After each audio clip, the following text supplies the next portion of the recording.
Welcome to Literary Ramblings Podcast, brought to you by Endeavor Brewing and Spirits in Columbus, Ohio. We are four friends who've been in the book club that's gathered for more than a decade. We read serious fiction, and this podcast reflects our discussion and collaborative analysis. We provide some context and background info, but it is by no means a comprehensive analysis, simply a conversation amongst friends.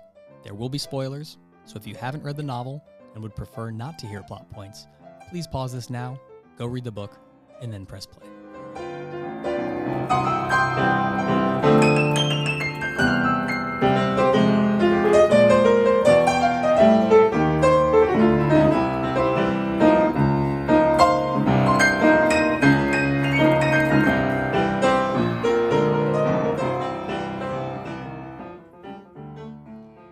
Hi, I'm Joe. I'm Scott. I'm Kevin. And I'm Wes. Okay, and before we get started, I want to mention that perhaps you've noticed, if you're a regular listener, that our intro music is different.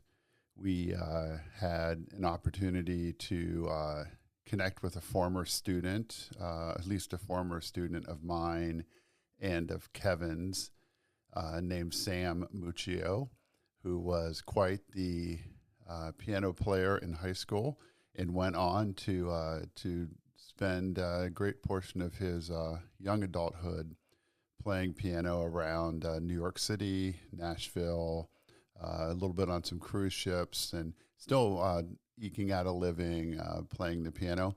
And recently I had a chance to connect with him, and he offered to record some music for us. So we now have original music on the pod, so enjoy that. And thanks to Sam Muccio. All right, let's go.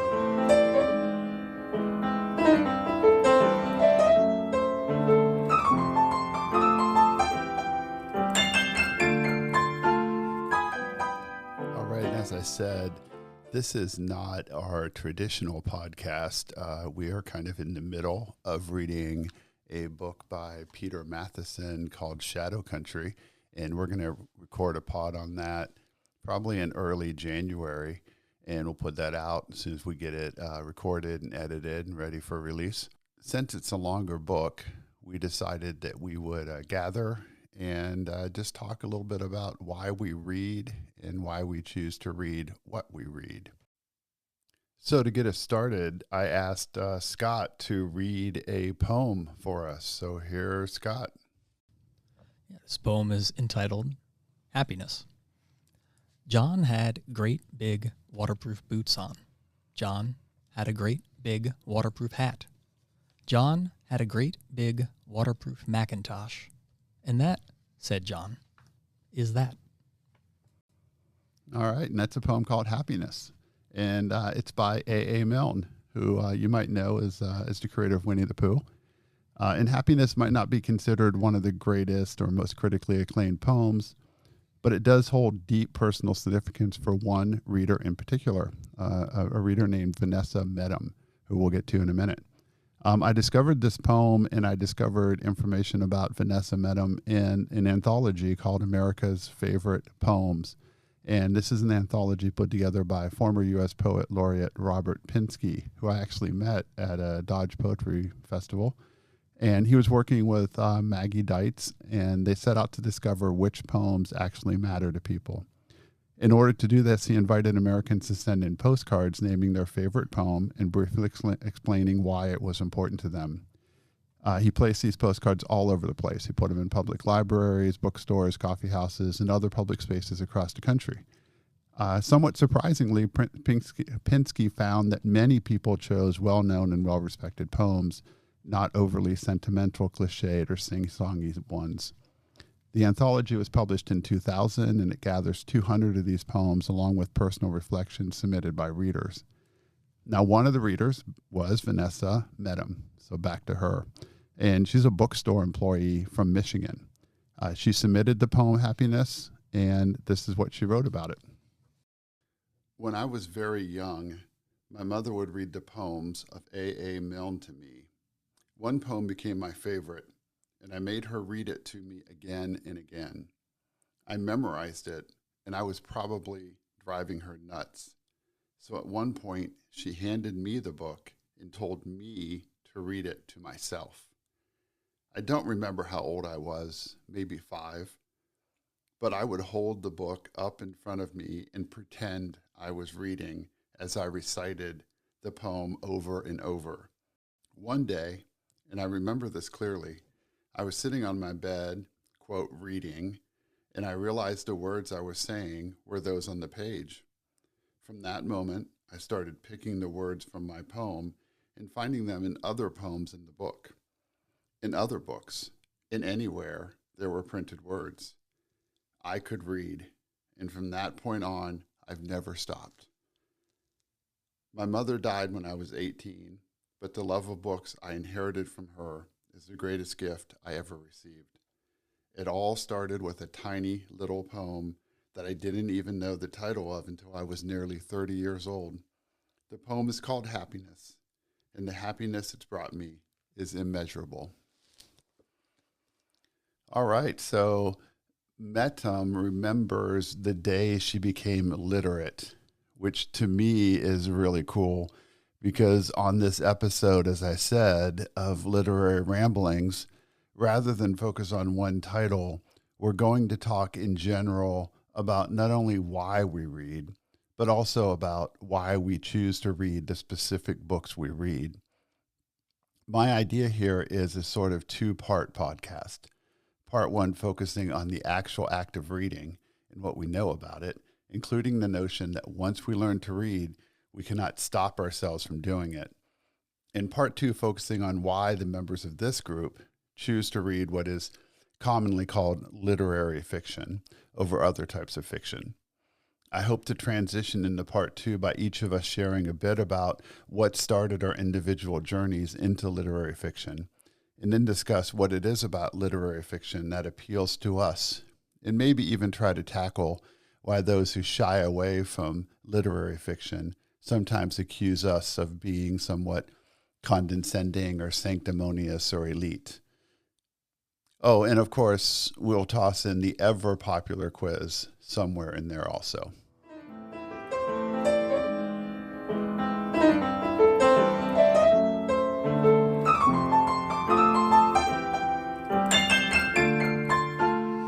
Okay, so we're going to start with the act of reading, which I was just thinking this is maybe not the best transition from the accusation of us being condescending, because we're going to briefly pretend to be scientists for a minute and talk about the fact that reading is decoding symbols into meaning.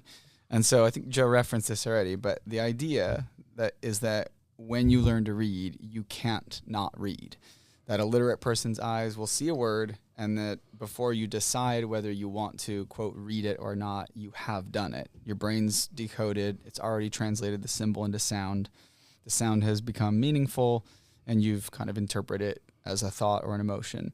So once we become literate, we don't choose to read. It happens to us. And I was going to add that I've actually had students attempt a version of trying to see text and not decode or form meaning.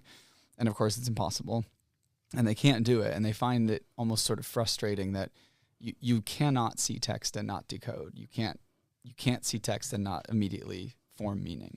So to the point of the story you just shared, once you learn, you can't stop.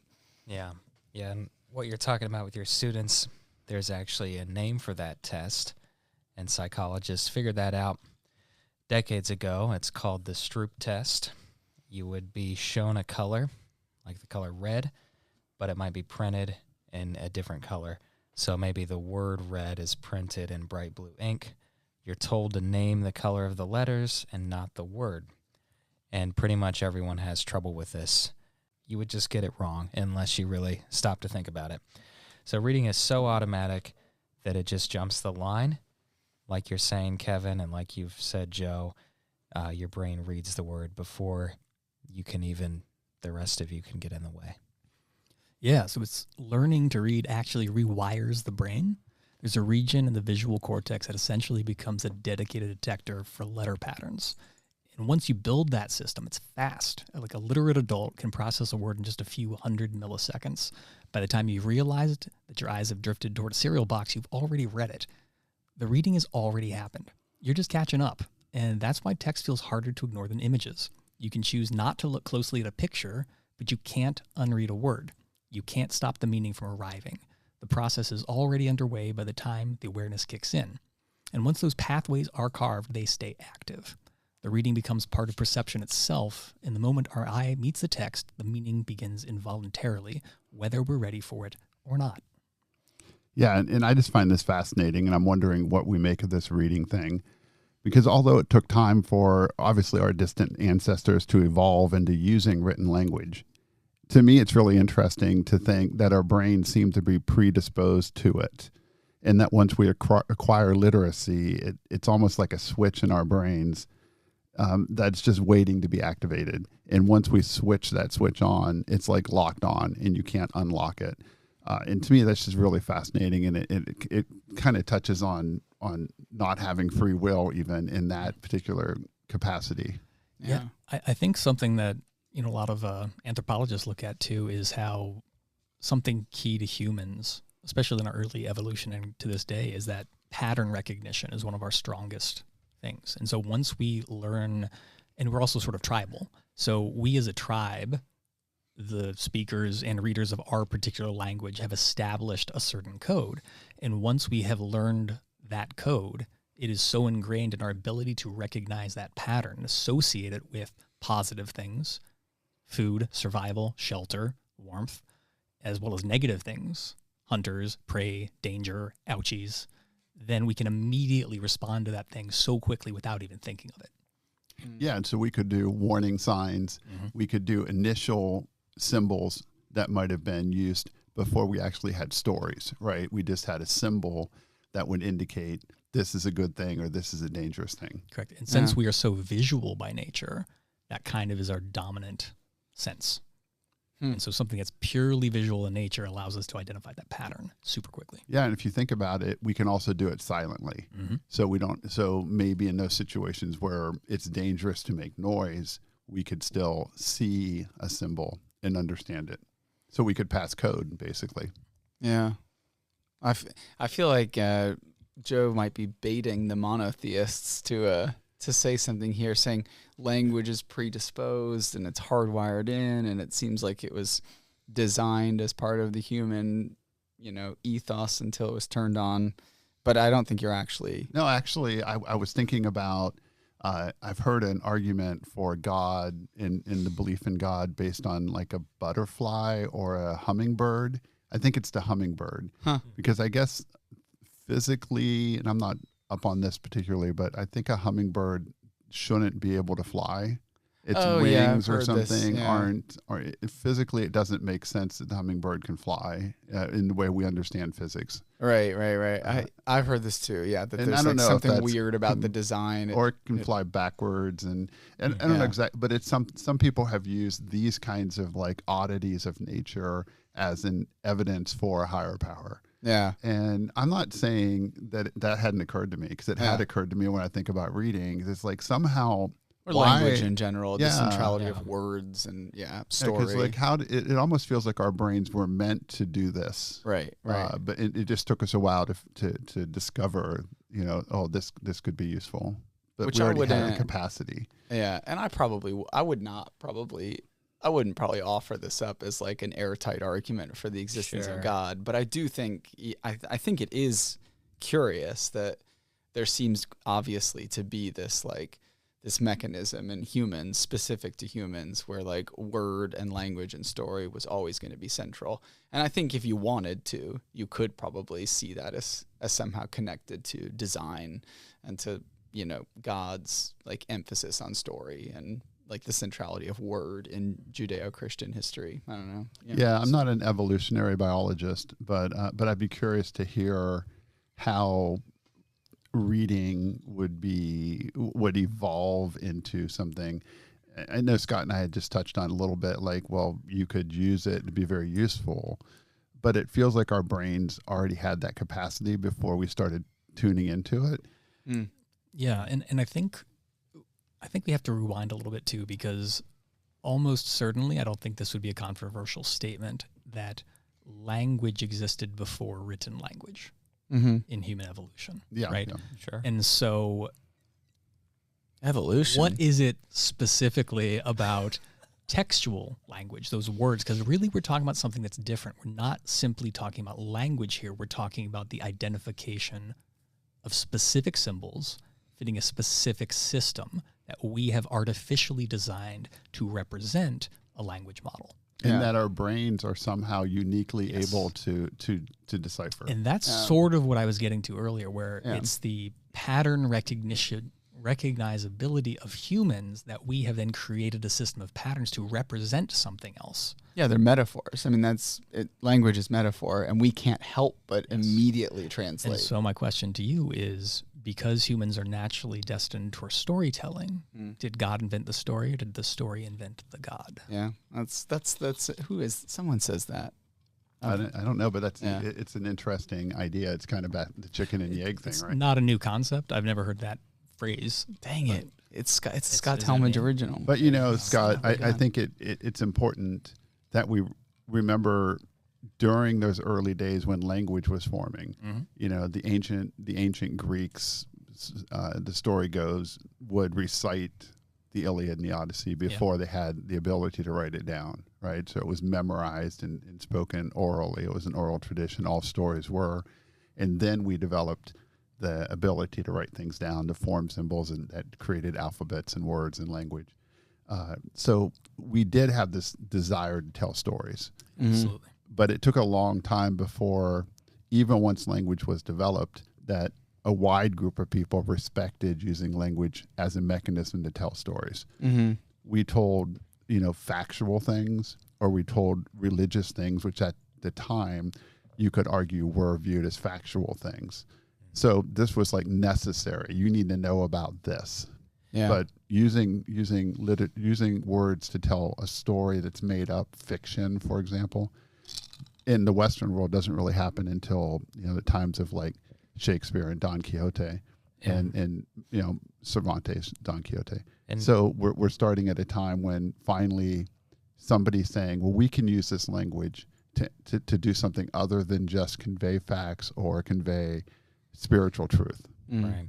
Yeah, even in Shadow Country that we're reading right now, a lot of that book is the very end of the 1800s, beginning of the 1900s, and a lot of the guys that we hear about in this story, they don't know how to read or write. They can't even write their own names. They just make an X. So it's definitely universal. Yeah. But until pretty recently, it wasn't even all that widespread. Yeah, which in is terms of the ability to write, particularly, and you forget that that it is so new, but I love, that form of language, right, but the idea of having widespread literacy is very actual new. literacy is like as more of the default.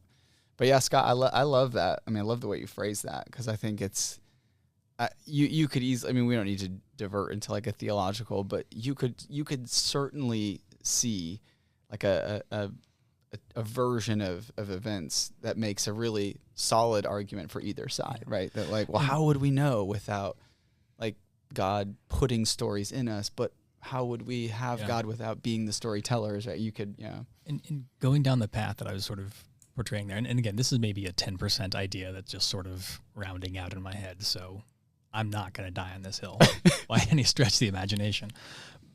But if you can imagine, you understand the concept that humans are naturally, in some level, how we have evolved is to quickly recognize and sort patterns and make very quick decisions and assumptions based upon those patterns, which can be both really powerful and really dangerous, depending on what those things are. But at the same time, storytelling, narrative art has always been a part of our culture as long as communication has existed, well before the written word itself. And I would here's where the 10% concept that just popped into my head comes in. Maybe they're connected.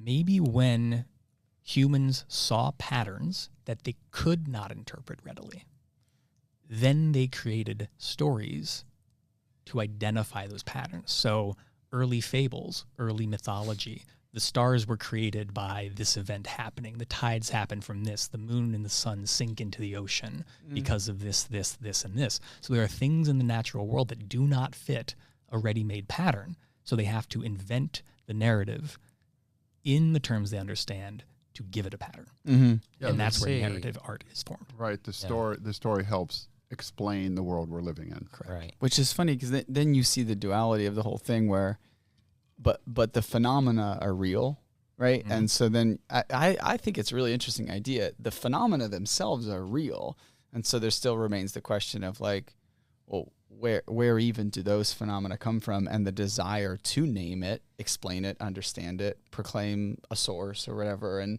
so you have sort of both sides of like stories that we create to explain the things we're seeing, but also the things we're seeing are real and came from somewhere and demand explanation. And you're sort of wrapped up in ideas. It feels like as science is able to offer an alternative explanation, for example, why it rains or doesn't rain, then we no longer need those Greek gods who are creating rain because they're angry. Tears That's exactly where I was going. That, and early mythology is so much of what you're talking about, Scott, just explaining why natural things happen.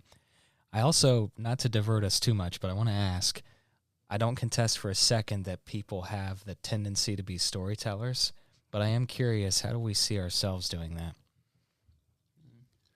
Well, I mean, as you guys know, I write, Right. so that's and I've been doing that for a long time.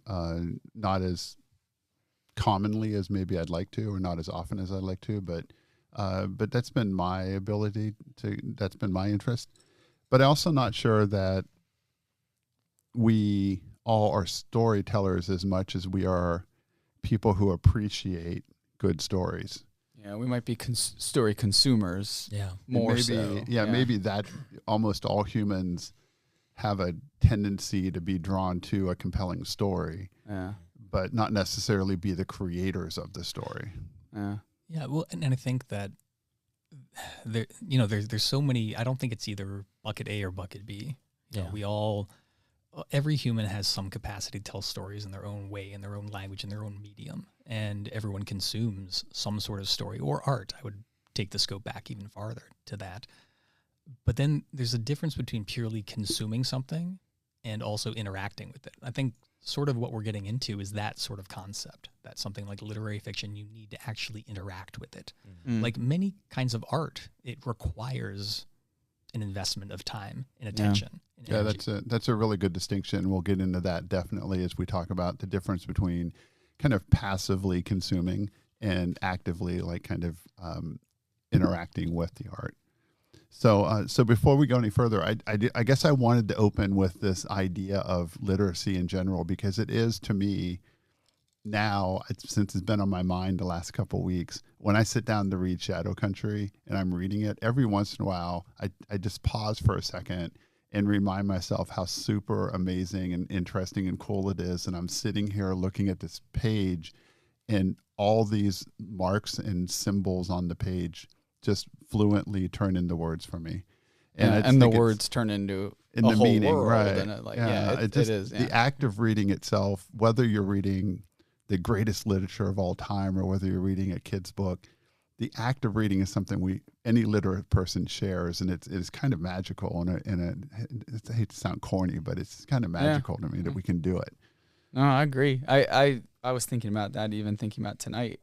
There's no way to talk about it, which your question, Wes, made me immediately think of the classroom, where I feel like I'm constantly telling stories to get kids interested in stories. Like I'm like hustling, but what I'm selling it as is exactly what you're saying, Joe. Like I'm selling it as like literacy is this incredible, and they're probably rolling their eyes and thinking that I'm being cheesy.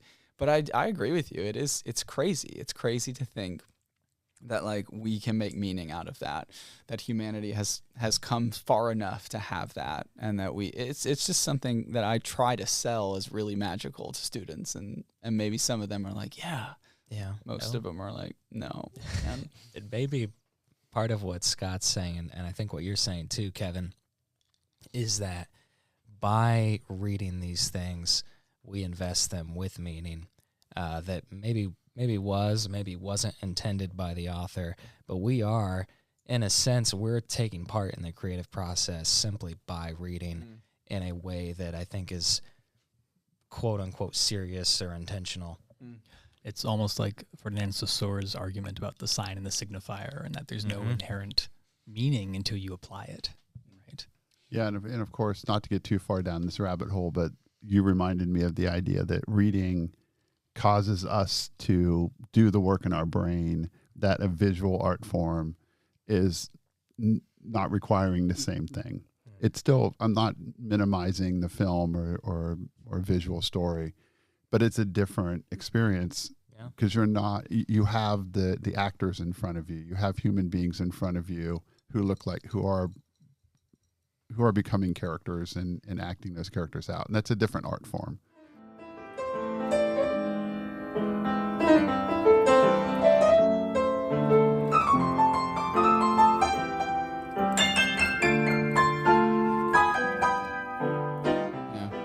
So anyway, I'm curious if you guys will share a little bit about what are your reading habits? Like, do you read a certain time every day?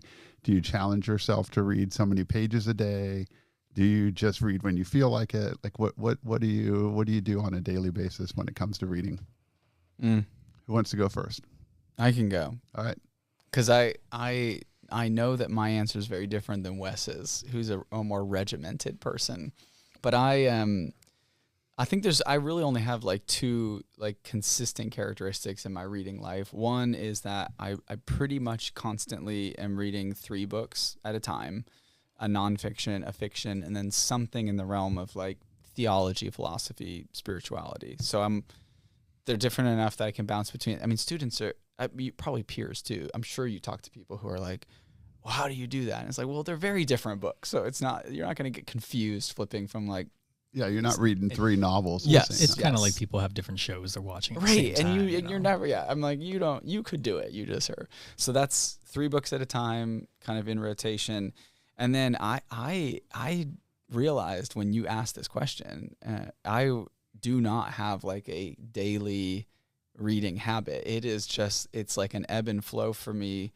The weeks as like a teacher are very busy. I don't read a lot during the weeks. And I generally read in like big, long sittings on the weekends. That's like my normal pattern. How long is a long sitting? Just curious, like couple hours? Yeah, I think it's more typical that I would read for like 3 or 4 hours on a Saturday, and then maybe another couple of hours on a Sunday, and then very minimal in the week, in like the work week. It changes in the summer for me as a teacher.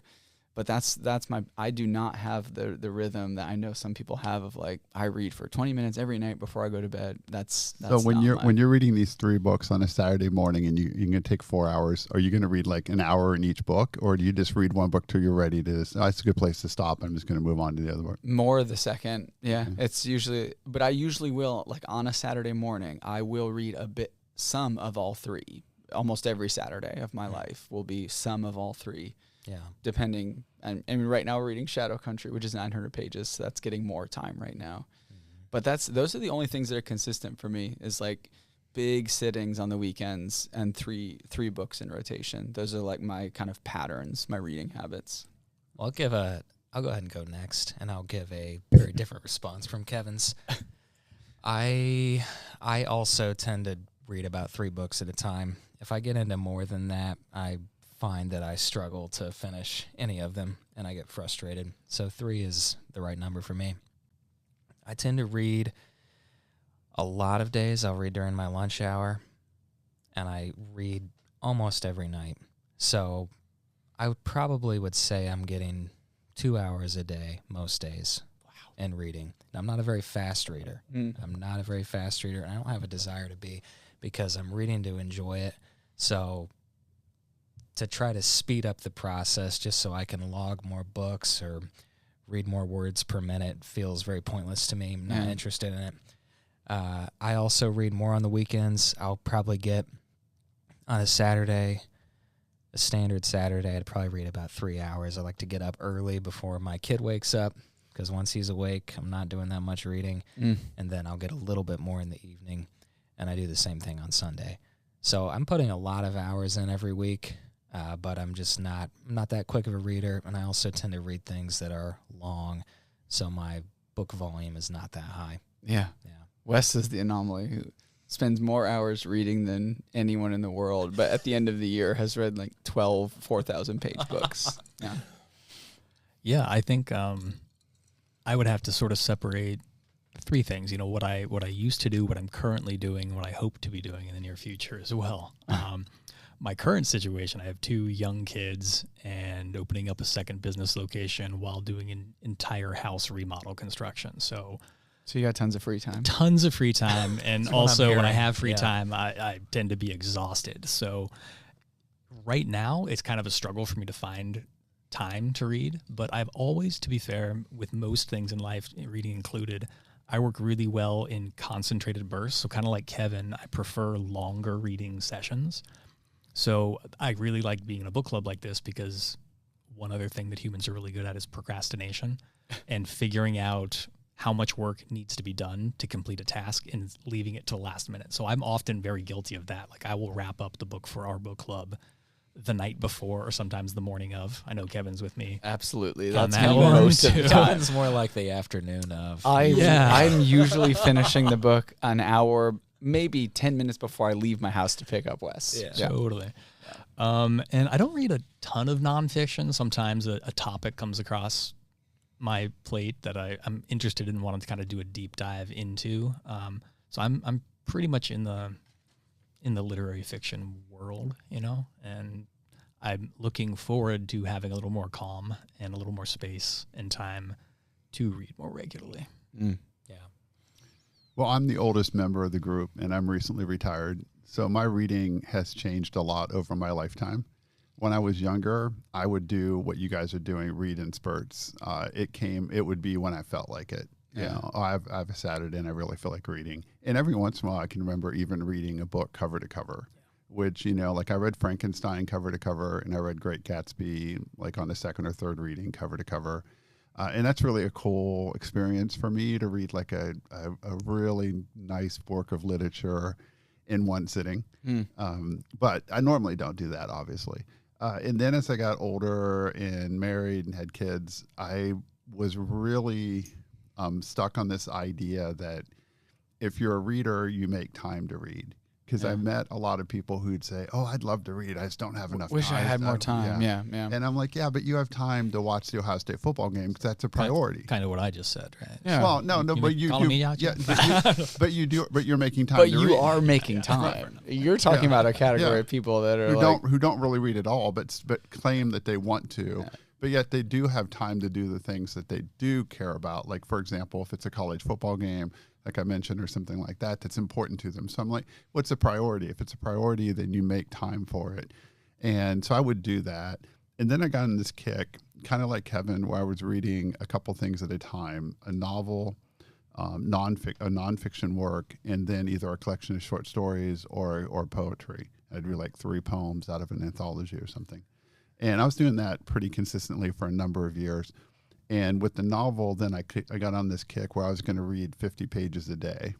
And then if I read more than that one day, I felt like I was ahead of my schedule. Or if I read less, I got behind my schedule. And there's a little bit of that still. So if you did 75 in one day, could you do 25 the next? Yes, or would you do that if like, oh, I've got to cook 4th of July cookouts tomorrow, so I'm going to get 100 pages in today, so I don't have to worry exactly, about it. Exactly. And it was very efficient in getting through books, but sometimes it was more about the number than actually like I was like really getting a whole lot out of it. So I don't know if that was like the best way to do it. But when you make it goal oriented, it can feel right. it's the antithesis of what you're talking about, Wes. Yeah. Yeah. But at the same time, if I only read when I feel like reading, You might. Yeah. I don't feel like that's the most productive way to read, because we'll get into this later. I don't think the stuff that we choose to read is necessarily geared towards entertainment. And so sometimes I have to say, well, yeah, it's good for me to read this book. And I need to engage with it, and I need to make time to do that, even if I don't necessarily feel like I'm in the best mood to do that right now. I'd rather watch Seinfeld or something, you know. It's a lot more relaxing just to turn Netflix on. Exactly, without a doubt. So now that I'm older and I'm retired, now I read in the morning. Almost every morning I get up and I drink coffee and read for an hour or two. And then if I, periodically I read during the day. I don't like to read at night so much anymore. I get too tired and I get distracted and I kind of start drifting. Yeah. But I'm old, so, I get tired at night.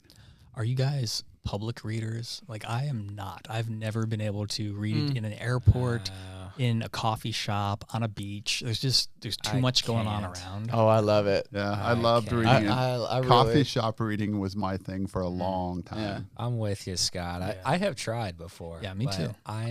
It's not my can't preference. focus. It's got to My- be the right thing. I can't Yeah. read if there's a TV.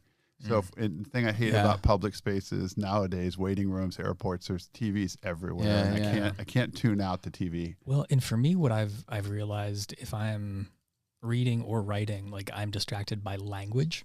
Like, I could have jazz or classical music playing in the background or something instrumental, but if there's lyrics, no. If there's a TV, if there's people talking that I Yeah. can make out, I am just Word. pulled to those words. Yes. Yeah. And so a public space, there's just too much going around. We're wired the same way there, Scott, because I'll go through phases where I want to listen to something while I read, and I'll usually put on some long form ambient type music where a track is 1 hour or something. And that actually can help me focus sometimes. But if I'm hearing somebody talk or if the TV's on, I'm not getting anything done. So Yeah, we have yeah. the same form of ADD or autism. Well, I don't think know. so. There's Something. so. The background noise of a coffee shop has never bothered me. No, but yeah. a TV bothers me. I big get time. that, yeah. But my preferred place is, the white armchair in my living room, like with coffee in the morning. But I sometimes really do, like, I love reading on a plane. Like Denver recently, I'll read for 2.5 straight hours on a plane and love that. But I get a little sick. Yeah. I tried to do that earlier this year, doing some traveling, and it was abortive. Yeah.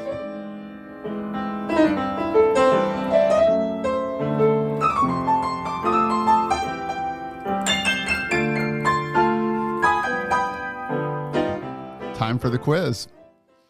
Number go. 1. These are all about literature, obviously. how many questions? 10. Obviously. Number 1. In Melville's Moby Dick, who are the first and second mates aboard the Pequod? Wolf.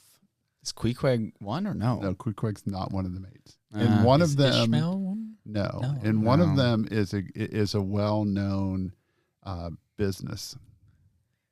Bubba Gump. There's That's no not way a I bad know guess. the you answer do to know this. the answer to this. No. It's a Seattle-based company. Seattle. Starbuck. Yes. Yeah. Starbucks was named after the Starbuck, first the mate character, on yeah. the Queequeg. I do remember that. Okay, I admit. Yeah. And the second mate is Stubb. Okay. I would not have gotten there. Stubbs McKinsey. Thought you guys would get that Starbuck, one. I think I would have gotten to. Stub, I thought know. you all knew the Starbucks things. That's Yeah. why Starbucks was named. Well, but the character is just I- Starbuck, I right? have Right, to admit, right, right. I've never read Moby Dick. Okay. Yeah. Maybe someday. Scott. Well, you It's all on- have it's on my read. bookshelf. You've all read 2026. Don Quixote. Yes. Yes. So who's the woman that Don Quixote idealizes as his lady love? Dulcinea. Dulcinea. Very Yeah. good, yeah. Which is little sweet one, basically. Yes. Nice. Okay, we're Spanish recording speaker. this today on December 15th. Tomorrow, December 16th, is whose 250th birthday? Mark Twain. No. 200. And I have some hints when you're ready for them. I'm ready. It's literary. Literary. We don't need a hint yet. Okay. So I said when you're ready. Hawthorne? If No. you'd said January 25th, I'd been So all think over it. 250 years ago would be Yeah, I don't do math. 1776. Yeah. Yeah. And it would have been his birthday. Right? Or not, her. But not a Her. founding father. Or It would her. be. Emily Dickinson? No. Samuel Okay. No, Johnson. that's way too early for her. Hint, this is a British person. Yeah. Okay. Johnson. Brit, you Brit lit people. Johnson. Dickens? Too recent for Shakespeare. Female.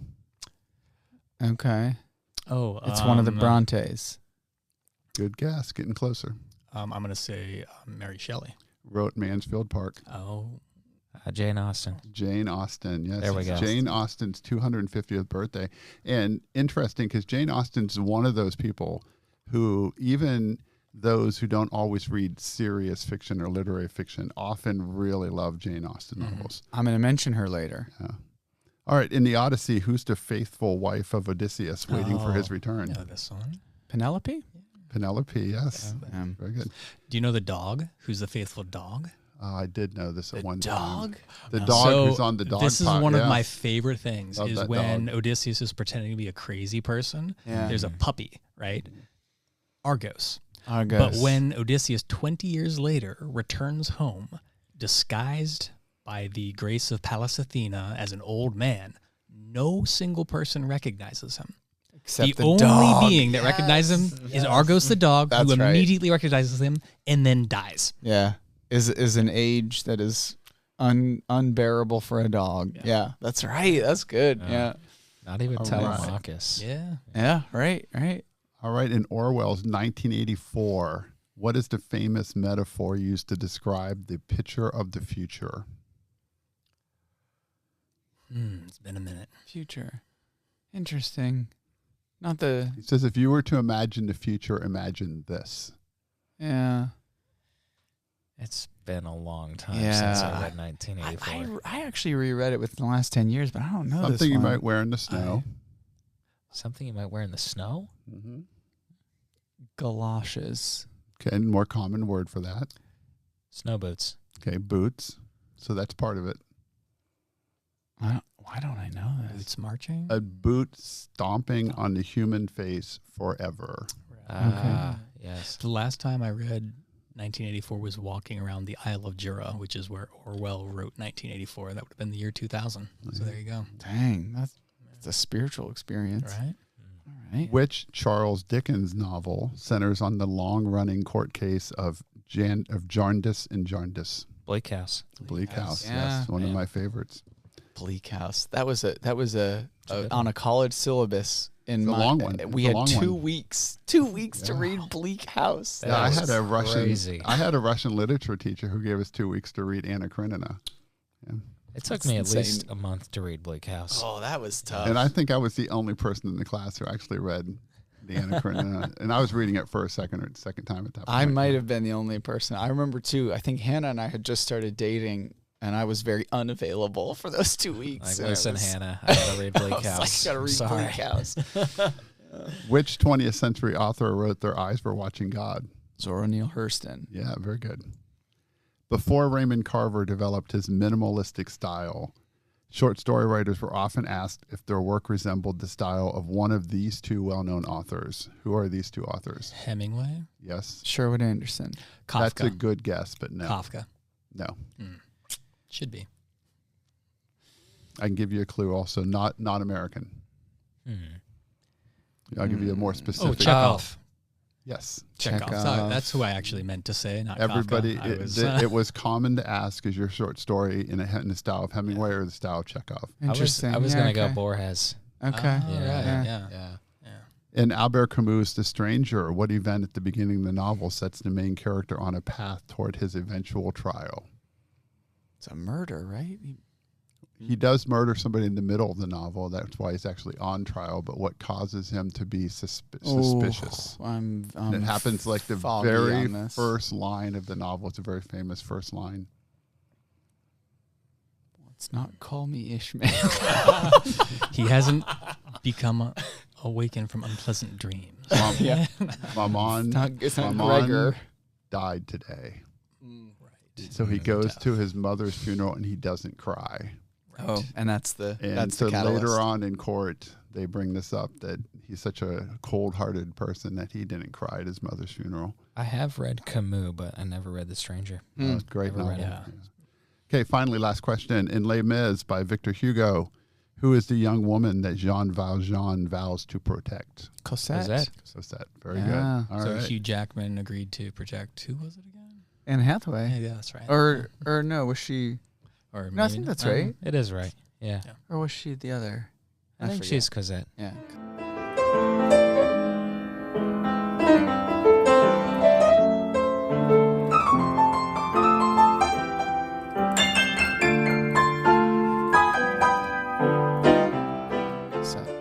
All right, so we've had discussions in the past about are people still reading, how much are people reading, and what are people reading. So let's take a dive here into that for a minute and establish what people are primarily reading now and how literary fiction fits into that broader picture. Yeah, and we should start by saying people are definitely still reading fiction And there's empirical evidence for this. Fiction is one of the strongest pieces of the publishing industry, which maybe we should clarify. I guess that just proves that people are buying books, not necessarily reading them, because there is a difference. Sure. People are reading. We know that because fiction is one of the strongest parts of the publishing industry. So they're at least buying books. That's the point here. And so in major book markets, fiction sales are still rising. And in the U.S., adult fiction sales recently jumped by double digits. And we know that a huge part of this, and I know Joe knows this as an educator, and I know this, is because of audiobooks, which have exploded recently. Yeah, I'm also a huge fan of reading digital books, like on my Kindle. I think there's an immediacy to it that you don't have to keep turning pages that sort of makes me simply recognize those patterns in the text faster, that you're not distracted. You just kind of get in this rhythm. And I really personally like that. So it doesn't really surprise me at all that both digital and audio formats are driving those sales. Even like print book sales these days are actually kind of sluggish. And after a surge during the pandemic, those print sales have cooled off quite a bit. Yeah. Overall, when you compare today's numbers to earlier eras, fiction sales are still really strong. They continue to make up a huge share of all book sales and remains the center of publishing over anything else. Yeah, so fiction sales aren't struggling. They're just not moving across all formats from paper to audio to digital. And it's responding to what readers want right now. The compelling stories, vivid worlds, escapism. If anything, the fiction is more central to the reading world than it's been in a long time. Mm-hmm. Yeah, fiction sales in general are strong. And let's look into what fiction genres are currently selling the best. So those are fantasy, romance, and when you combine them, you get the newer genre romantasy, which is huge right now. These books are selling in really large numbers.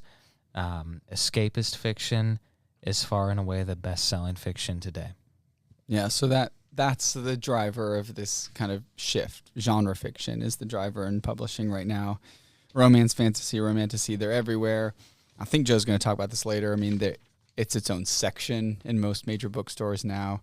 And so because they're so big, they're getting tons of attention and tons of marketing and lots of space in bookstores. And so while literary fiction isn't dominating the bestseller list as it did in the past, it's a tiny little slice generally of actual sales.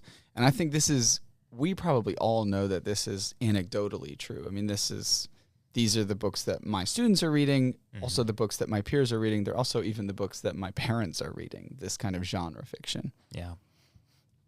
Yeah, but it's funny because literary fiction has never really been about outselling everything else. Even in the era that we romanticize, or all the eras we romanticize, literary fiction has never been a market juggernaut.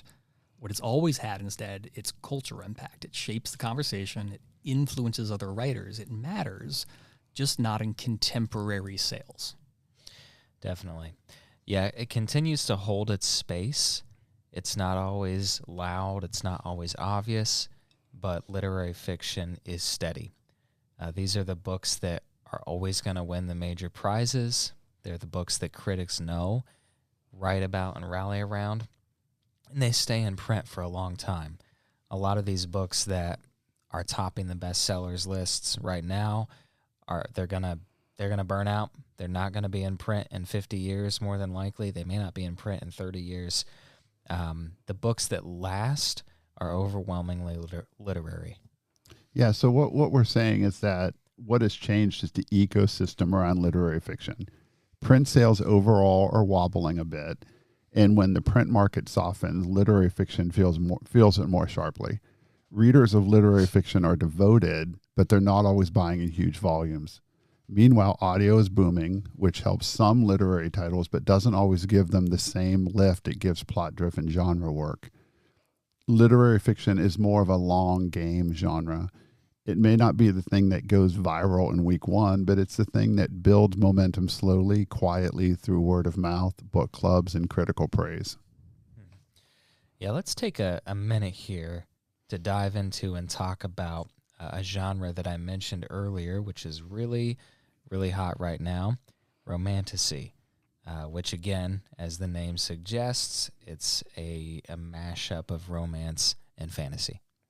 which brings us in a long roundabout pathway to something called book talk, which I know about because my wife mentioned this to me a couple weeks ago.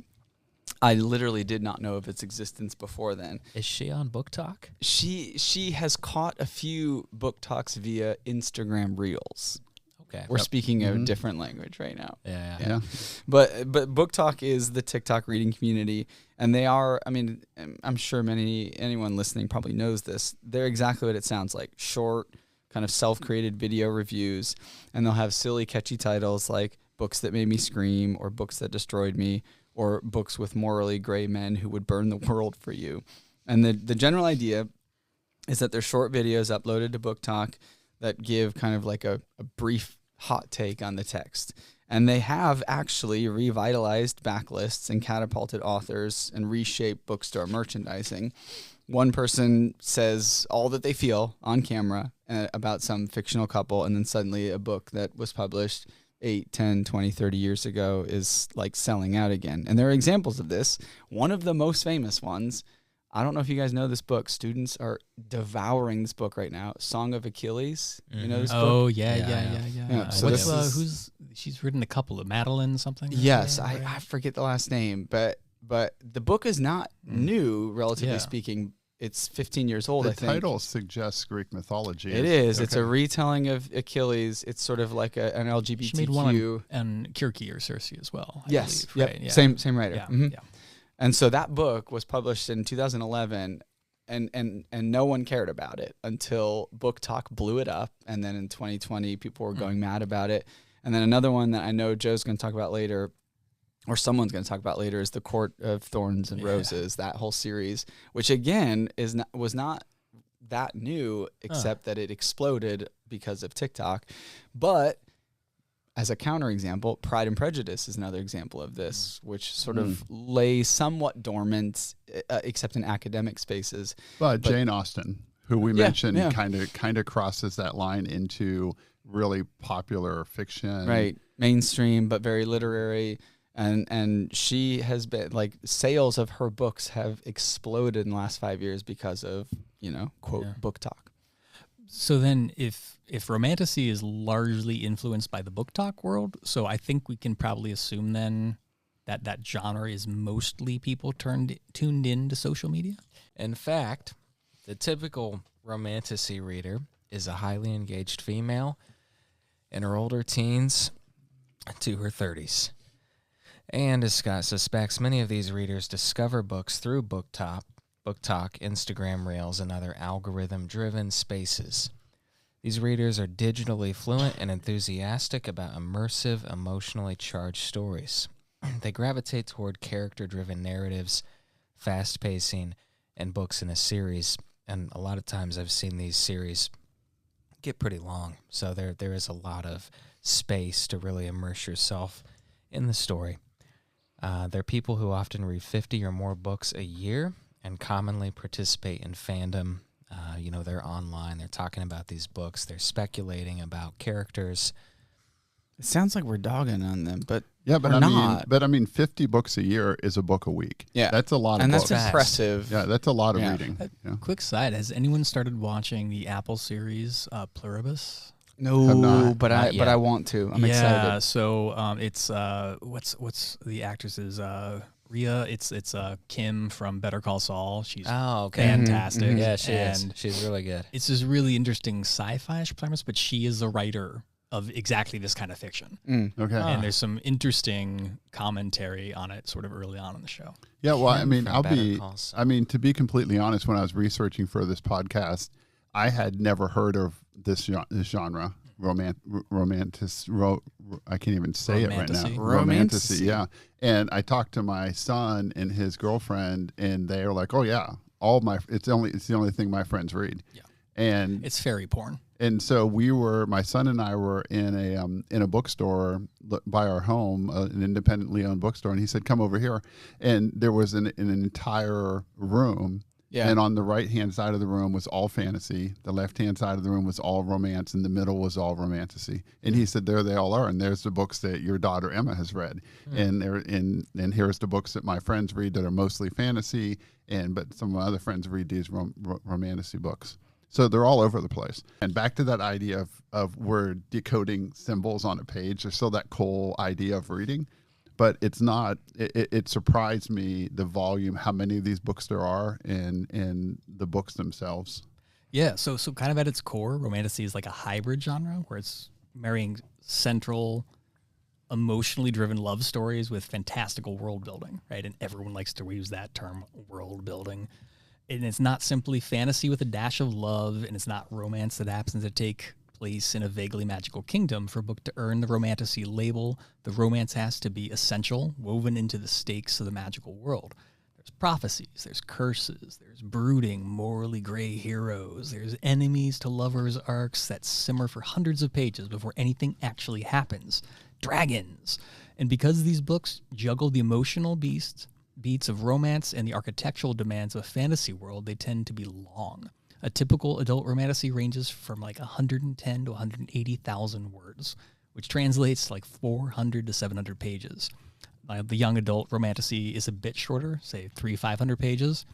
And some of the biggest sellers in the genre, Fourth Wing, A Court of Mist and Fury, From Blood and Ash, all clock in between 500 and 650 pages, with the occasional volume pushing past 800. Yeah, and I think it's fair to say that romantasy offers escape, adrenaline, passion, and narrative propulsion, whereas literary fiction offers, I mean, this is going to sound elitist, but it offers nuance, it offers introspection, and it offers ambiguity. Clearly, the current market leans heavily towards romantasy, driven by Book Talk's preference for emotional intensity and bingeable pacing. Mm-hmm. Yeah, I agree. I would also add, it's important to remember that literary fiction, while it doesn't necessarily drive sales, does perhaps the opposite of what romantasy does. It slows us down, it deepens us, it demands attention, and rewards rereading. I would say with the typical romantasy book, you get what's there on the first reading, right? Mm. And with the things that we would call literary fiction, you're going to miss a lot on the first read. So literary fiction elevates language from a delivery system to an art form. And to be fair, romantasy likely borrows some elements of character interiority from literary fiction, but the difference is that romantasy is largely driven by the conventions of the genres it merges. The readers expect that the prose will typically be straightforward, kind of like what you're saying, Wes, and the narrative will mostly drive toward plot resolution and emotional payoff rather than thematic exploration. So in contrast, literary fiction rarely relies on genre tropes like fated mates, enemies to lovers, or magical powers to sustain that reader engagement. Yeah, and maybe we're starting to make the distinction between literary fiction and other genre fiction.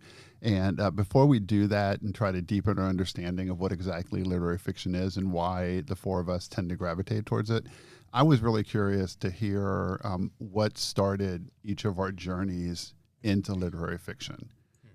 So, Scott, you want to tell us your story? Yeah, it's funny. Like, I've always been, I think, sort of wired toward this kind of reading and this kind of art form. And there's something that I don't really remember fully, but my mom always likes to tell a story. So if you talk to my mom, she will tell you about me when I was about 3 years old. And we would go to the Grandview Library, and there were two books I always wanted that were my favorite books. James Joyce Ulysses. Clearly. Yeah. I was very proud when my daughter, as a 3-year-old, kept taking Dubliners off the shelf and bringing Right, it to me exactly, as like yeah. a toy book. But one of them, probably my favorite, was Where the Wild Things Are. Oh, classic. And my mom taught preschool for like 20 years. She was a second grade teacher. She subbed. She's been a little child educator for decades. And she always described me as when someone asked me about that story and why, and I was describing and retelling the story of Where the Wild Things Are. And I started saying, well, and then the boy had a dream. And my mom likes to brag about it, that the sense that like it was not normal for a kid that age to recognize that the boy was dreaming in that book.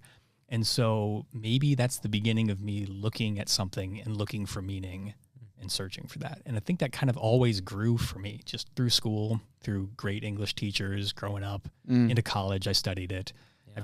It's always been a part of my life since before I could even remember. That's good. You had pitched this question, days ago. So I've been thinking about this, and I feel like my story is so basic of like my kind of like, falling in love with reading. It's kind of like I feel like you even alluded to it, Scott, like the classic two strands of like a very literate household that like really, really emphasized reading and storytelling, and then kind of the various apparatus of education. Like, so I think it, like, I have a little bit of that memory of like, that you opened the podcast with, that memory of like when I really, really first started thinking, and it was when the Berenstain Bears transitioned into chapter books. And I don't know if anyone remembers this. Nice. It was the first time that I felt like a reader. Like I felt like when they became chapter books, and I felt like a reader. And then it was like Hardy Boys, Nancy Drew, Little House on the Prairie, Goosebumps. And it was, which I was thinking about this earlier, it was all series. I was obsessed with series because there was always like the promise of the next book. So that was like the falling in love with reading. But I think that the journey to kind of literary fiction was mostly the education system, the much maligned education system in our country today, where I feel like it was designed to continue to push me. And I know some of you will remember, like, there was Accelerated Reader. You remember that program where you like took the test and got points for the books you read? I do. And the Pizza Hut rewards for like Pizza Hut, yeah. Yeah, and so there was all that. Personal pan pizza. Yeah, when you read enough. Reading and so club. it was like a design to push you, but Accelerated Reader, if you remember, and this is so sneaky, but it's like your question, like how did we get to literary fiction?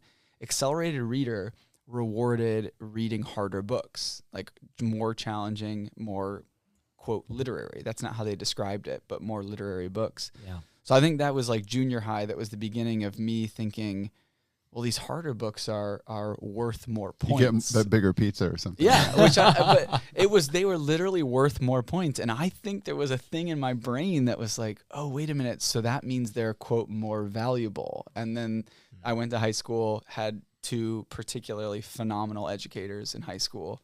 And that was like sort of the launching pad for, okay, so there's a kind of book, and I know that this sounds elitist, but there's a kind of book that somehow is like has more value because it rewards the reader more and it asks more of you. And I think high school was like the transition for me to like, I think in my sophomore year I picked up Catch-22, didn't get it, but knew there was something happening in it, and that was kind of the launch pad. Yeah. Wes, can I, before you go, I wanted to just make two really quick side comments.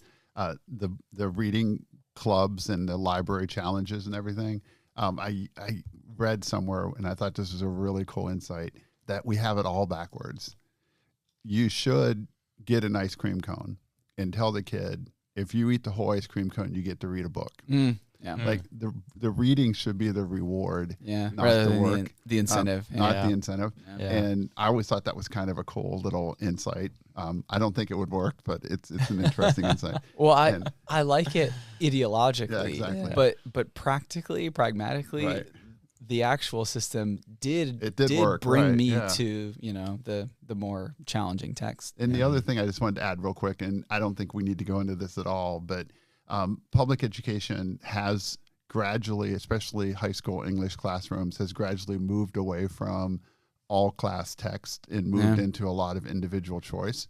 And I think there's a lot of benefit and value in that. But I do believe that it also has caused us to not have those common experiences where almost everybody, I think everybody at this table probably can name 3 or 4 books that we all studied in high school. For example, maybe Mockingbird, Gatsby, right? Catcher in the Rye. For me, everybody was reading that back when I was in high school.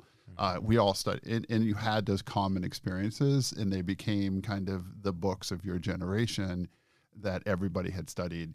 I think that's one of the side effects of moving towards a lot of choice books. Yeah, you don't have the continuity. Yeah. Sorry, Wes, go ahead. I'd like to hear your story. No problem.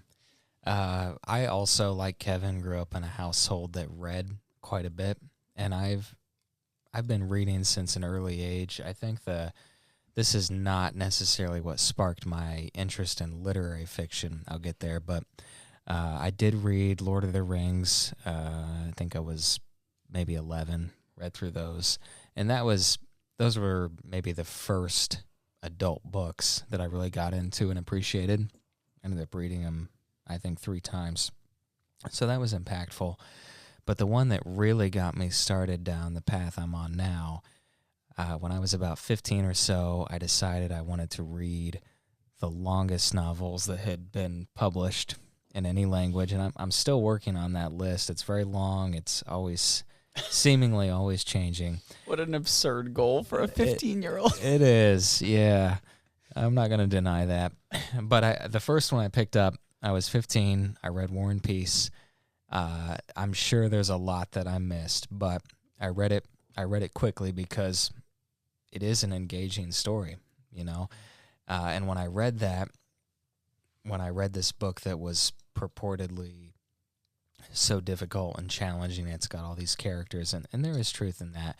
But I did see that there's also a lot of excitement, and you know, there's a plot that really is interesting, which I think you find with a lot of the classics. So yeah, that was what kind of started me down the path of more literary, or I'll just say more worthwhile fiction.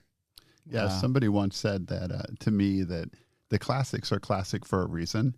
And oftentimes people are like, well, I don't want to read something old. Let's read something new. Yeah. But you can pick up one of these classics and you realize it's fresh and it's new. A good piece of literature is still really fun to read. It's endured for a reason. Yeah. So my story is quite a bit different from the three of you. I did not grow up in a family that read. I had very loving parents, very happy childhood, but my parents just weren't readers. There were very few books in my house. My parents were blue-collar workers. My mom worked welfare department. My dad was a steel worker. Reading just wasn't something that was part of my culture or my family. And I went to a pretty rural school. Most of my friends, their fathers were truck drivers or farmers. And, nobody was really thinking a whole lot about college or academic pursuits. But when I was about middle school, junior high, I started talking to my uncle who married into the family. And he was a letter carrier in Youngstown, but he loved humanities. He loved art. He loved film. He loved classical music, and he loved literature. And he taught me how to play chess. And I started realizing I don't know anybody like this guy. I don't know anybody, nobody. And what can I do to get more like him? And I said, well, I could start reading books because there were books around in my library and stuff. I could start doing that. So I consciously made the decision that I could get smarter. I could get, for lack of a better term, more intellectual if I went down this path. And we'd get together at Thanksgiving or Christmas, and I'd always seek out my uncle and ask him what he's reading, and he'd start asking me what I was reading. And it was just a rewarding experience. And one book led to another book, which led to another book. And then all of a sudden, I'm a person who wants to read serious literature. And I think I saw the serious literature part of it, the literary fiction part of it, as maybe wanting to establish my intellect in a world where I didn't feel like there was much intellectual stimulation going on. Yeah. So, reading popular fiction wasn't what I was looking for when I was looking at those books. You just described the uncle that I want to be. Like that's it right there. Yeah, he was a great influence on me, and I stayed friends with him. He actually divorced out of the family, but I stayed in contact with him all the way till last couple of years. That he's now he had a stroke, and I haven't seen him for a while. But but yeah, he always and if I doubt he's listening to this, but if he would, I would just also say he was always ashamed of being a letter carrier. He always thought he wasted his life because he had all these intellectual pursuits. He would try to work in community theater. He had a great voice. He liked to sing. And he turned me on to even like some of those Italian art films, like 8½, and just those kinds of things. Is really interested in engaging in that way. Yeah. Before we move on, I also want to talk about something you said briefly, which is that the classics have endured for a reason. Yeah. And I think that we've all been accused multiple times of being pretentious, but is it pretentious to simply recognize something as being good art? Are we allowed to say that something is good? Because I think we should be. Yeah. But there's so much pushback against that. It's like, oh, no, it's all subjective. I don't think it's truly subjective because there has been such consensus about these classics, about the fact that they are good, that they are worthwhile. And it gets frustrating when you have all this pushback against that.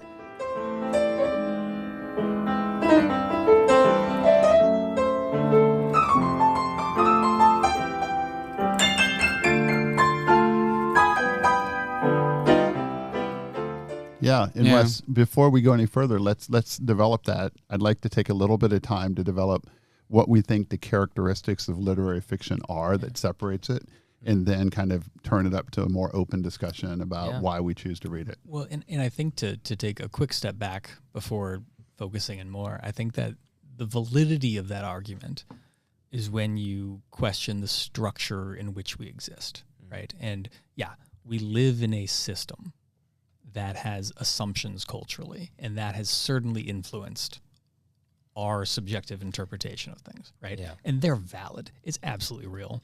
And we need to be able to kind of break that system to a point and bring ourselves outside of that box to see things through different lenses. I think that's really important as any reader, any consumer, or any observer of art or life in general.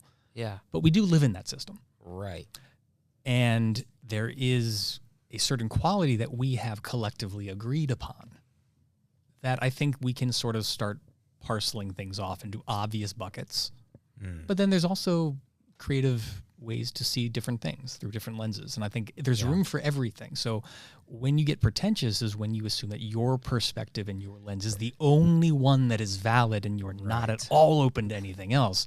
That's bullshit. Yeah. That's pretentious. But I think you'll see as we start defining what literary fiction is, it does have some characteristics that make it seem superior to other written stories. And when I say superior, I mean maybe closer to art as opposed to closer to entertainment. And so maybe superior is not the word. Maybe the word is literary fiction is an attempt at art, and genre in popular fiction is an attempt at entertainment. And maybe they both accomplish their goals well. The ones that succeed, right? And I think that's but the goals are different. Yeah, and I would also say something I think is maybe just a little bit odd is that with film, there is consensus generally, and even people who don't watch a lot of good film, maybe they see one that is critically acclaimed and they agree, like, oh yeah, this is good. But with books, there's so much contention, right? And there's so much disagreement about what's worthwhile, and so many fingers pointing and saying, oh, that's really pretentious. I can't believe that you're going to get up on your soapbox about this book. What is it about writing that's unique there?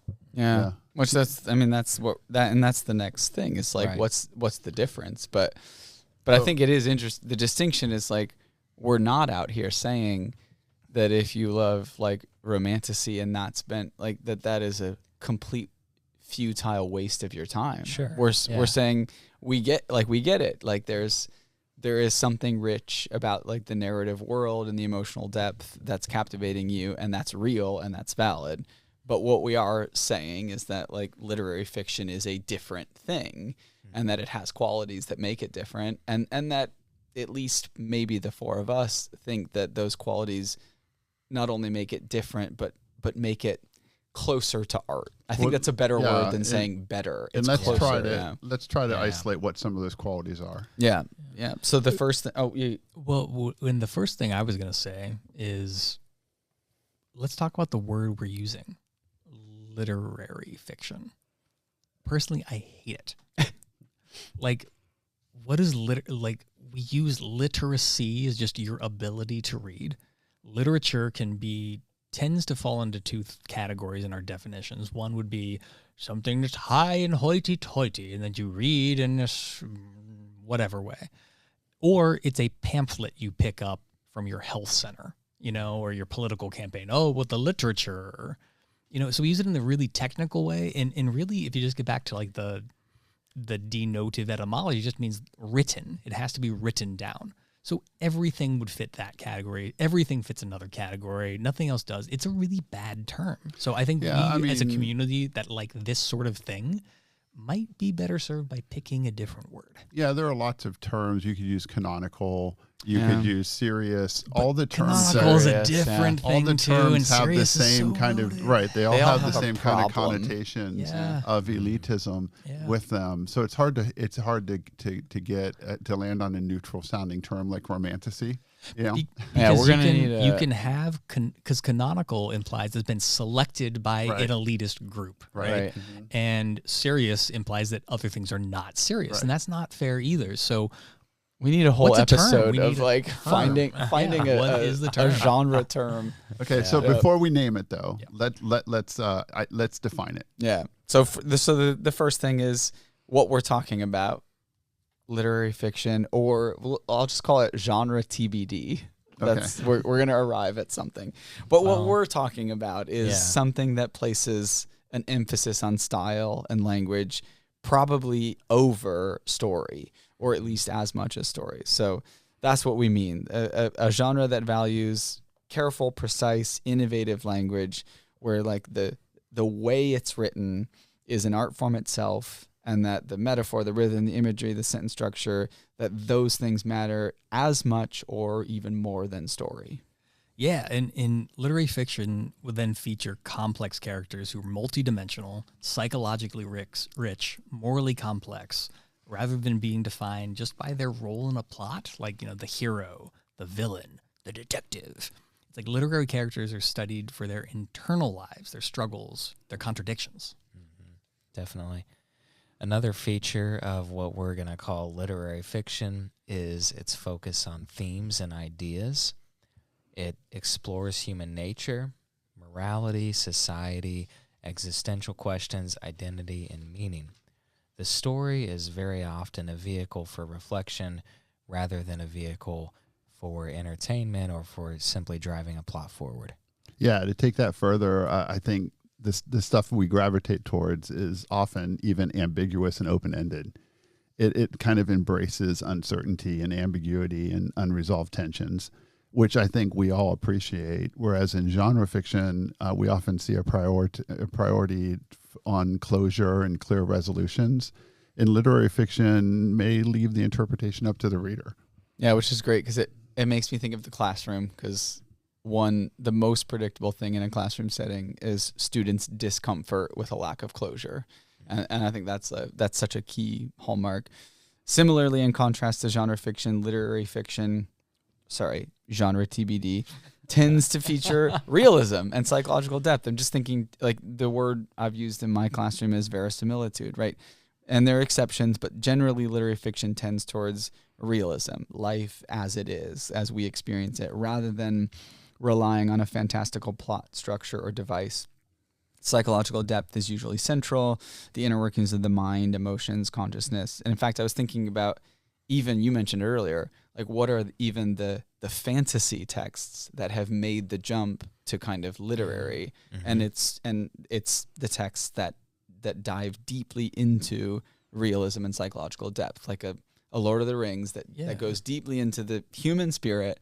And so it allows the fantasy to kind of jump over to literary. And it also kind of invented that fantasy genre, right, from an older mythological root. And, it creates that complex, thought-provoking nature that challenges the assumptions, the social norms, the narrative conventions. It's like that genre TBD. It asks readers to slow down, to think critically, to engage actively with the text. Yeah. Yeah, it also has staying power. It has long-term value. Works considered literary are often those that endure over time, like we've been talking about.